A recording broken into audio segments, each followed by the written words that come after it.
ये जो 5 दिन का सत्र है इसको 1-2 दिन और बढ़ा दे और कैबिनेट से जो संशोधन करना है कम से कम 65% नहीं 85% कर दीजिए आप।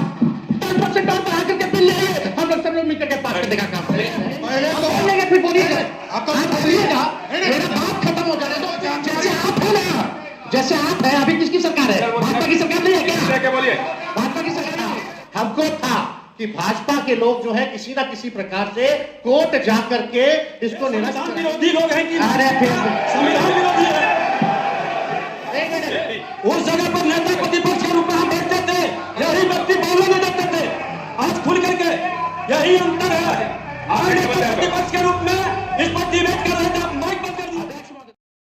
बिहार विधानसभा के शीतकालीन सत्र के दौरान विपक्ष ने विधानसभा में आरक्षण और शराब के मुद्दे को लेकर जमकर हंगामा बोला और इसी हंगामे के बीच विपक्ष ने सदन से वॉकआउट भी कर दिया।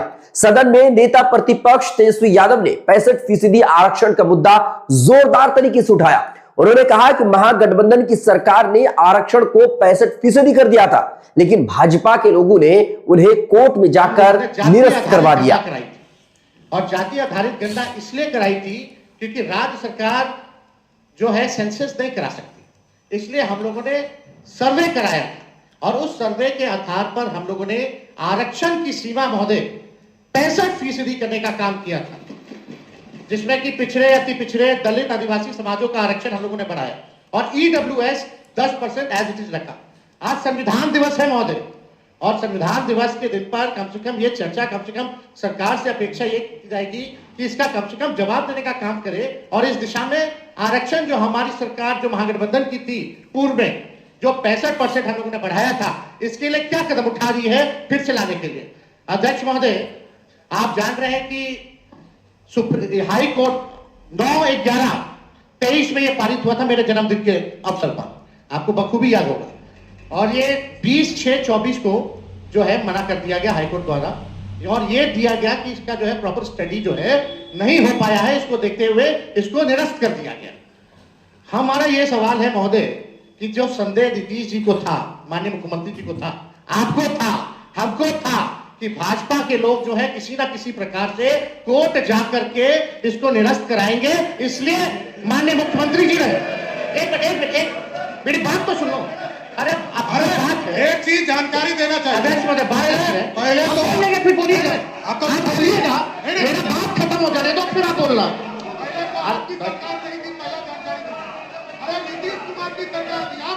महागठबंधन की सरकार जैसे आप है ना, जैसे आप है, अभी किसकी सरकार है? भाजपा की सरकार नहीं है क्या? बोलिए, भाजपा की सरकार नहीं है। बिना आधार और प्रमाणिकता के किसी भी पार्टी के बारे में इस तरह का बयान के पद पर बैठे संविधान के में शोभा नहीं देता है। ये गैर संवैधानिक चर्चा रहते हैं, बिना प्रमाण के बात रखना, ये संविधान विरोधी लोग हैं कि संविधान विरोधी है। संविधान विरोधी लोग संवैधानिक संस्था का अपमान कर रहे हैं। बोलिएगा, बैठिए बैठने दीजिए, बैठिए ना, बैठिए बोलिए, बैठ जाइए, आप ही बैठ जाइए, आप ही बैठिए। देखिए, लेकिन मुख्यमंत्री जी के कहने आज ही मैंने आग्रह किया है, कल भी मैंने कहा था ये बात, संसदीय लोकतंत्र में हम अगर बेहतर ढंग से अपनी बात रखेंगे, मुझे भी उस जगह पर रहने का अवसर मिला और मैं समझता हूं कि बेहतर ढंग से बात रखेंगे तो बात में वजन भी आता है। तो सभी से अपेक्षा करता हूं, केवल इनकी बात नहीं कर रहा हूं, सबसे अपेक्षा करता हूं अपनी बात करते समय ठीक ढंग से अगर बात रखेंगे, ढंग से बात रखेंगे आप, तो संविधान का सम्मान भी होगा और आपके विषय में दम भी आएगा। चौदह समय देश के लिए हम आभारी हैं और हम लोग भी सहयोग कर रहे हैं, लेकिन माननीय मुख्यमंत्री जी जब हम लोगों ने पारित किया 9/11/2023 में, तो एक तय हुआ हमारे मंत्रिमंडल द्वारा कैबिनेट में माननीय मुख्यमंत्री जी के आदेश पे कि डर है कि कहीं ये कानून जो हम लोगों ने आरक्षण का लाया है खत्म ना हो जाए, इसके लिए आप सब लोग मिलकर के प्रेस कॉन्फ्रेंस कर लीजिए और सम्राट चौधरी जी आप लोगों को प्रेस कॉन्फ्रेंस का वीडियो हम आपको भेज देंगे आप दोनों को। उसमें माननीय चौधरी जी ने क्या कहा था, अशोक चौधरी जी ने क्या कहा था, हमने क्या कहा था, आपको प्रमाण मिल जाएगा। चलिए, दूसरी बात मेरा यह है कि अब तो स्टडी अब तो सुप्रीम कोर्ट में चल रहा है, अब हम लोग भी सुप्रीम कोर्ट में आरजेडी भी पार्टी बनी हुई है उसको लेकर के। अब मेरा सवाल ये है कि जो बहालियां हो रही, जो आरक्षित वर्ग है, उसको नुकसान हो रहा है कि नहीं हो रहा? 16% हो रहा है ना, यह गंभीर मसला है महोदय। पिछड़ों का, दलितों का, आदिवासियों का, जो भी आरक्षित वर्ग है, उनका भारी नुकसान हो रहा है। मेरा यही कहना है, अगर सरकार, और देश में ये पहली ऐसी सरकार थी 17 महीनों की जहां जाति आधारित गणना भी हुई और 65% आरक्षण की भी सीमा की गई। पहली बार इतना बड़ा निर्णय हम लोगों ने लिया, उस निर्णय को लागू कराने में क्यों फिर गए? अब महोदय 2 पॉइंट हम खाली रखना चाहते हैं कि 23 में ये लागू हुआ, 23 में ये लागू हुआ। सुन लीजिए, आप ही बोले अध्यक्ष विषय की वो जगह महोदय उस जगह पर नेता प्रतिपक्ष के रूप में हम बैठते थे, यही व्यक्ति बोलने नहीं देते थे। आज खुल करके यही अंतर है।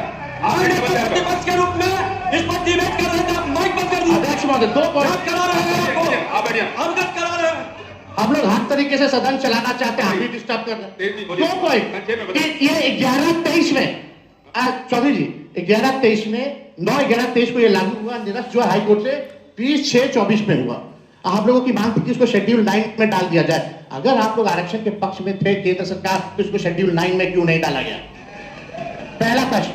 दूसरा महोदय कि अभी भी हम लोग इंतजार कर रहे हैं, अभी भी माननीय मुख्यमंत्री जी को मेरे तरफ से रिक्वेस्ट कर दीजिएगा चौधरी जी, दोनों चौधरी जी करते तो ज्यादा भार पड़ जाएगा, तो अगर कर देंगे तो कम से कम ये कह दीजिए अभी स्टडी नहीं हुआ है, यही ना कोर्ट कहा, तो स्टडी तो ईडब्ल्यूएस का भी नहीं हुआ था जो 10% मिला, उसका कौन सा आधार था? ये तो हम लोगों ने कास्ट बेस्ड सर्वे करा के आरक्षण दिया।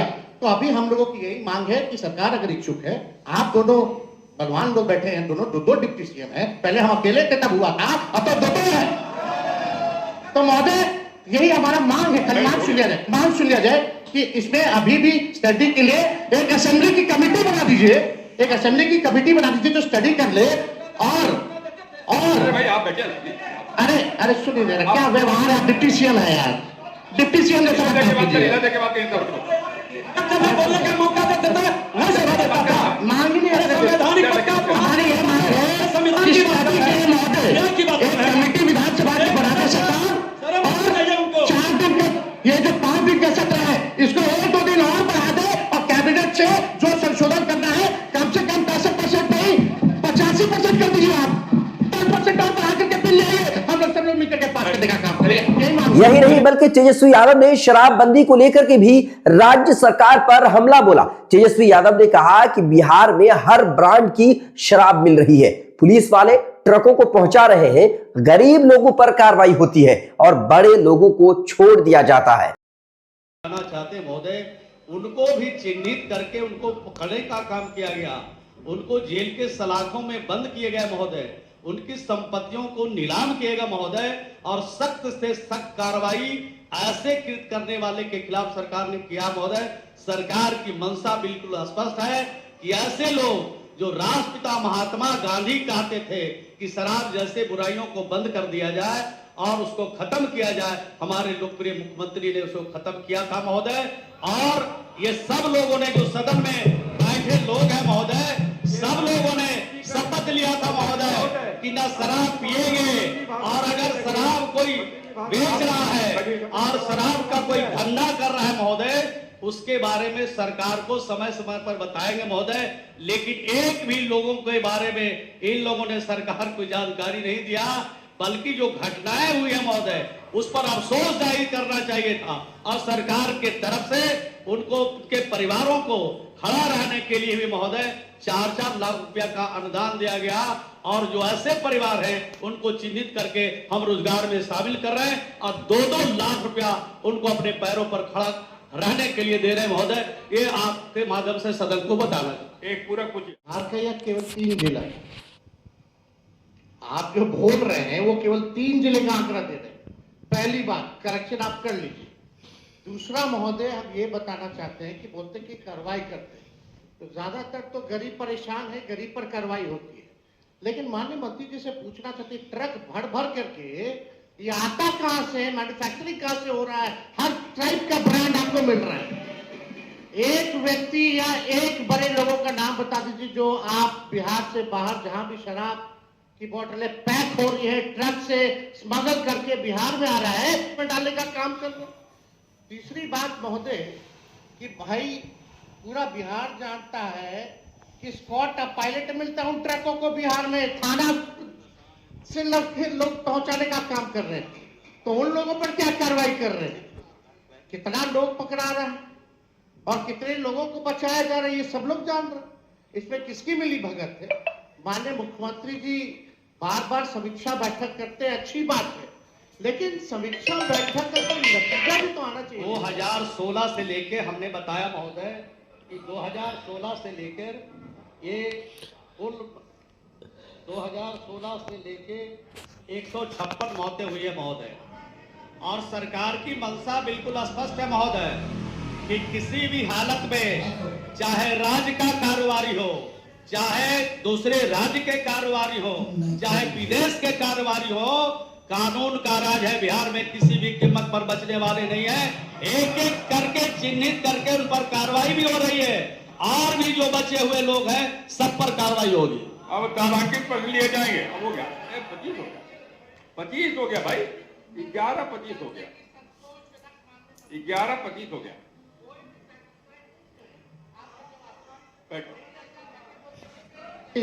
अरे जो बगल में पड़ोसी राज्यों से आ रहा है उस पर क्या कार्रवाई की जा रही है? आपके यूपी में क्या कार्रवाई की जा रही है? बैठ जाइए, तारांकित पर लिए जाएंगे। कुमार शैलेंद्र,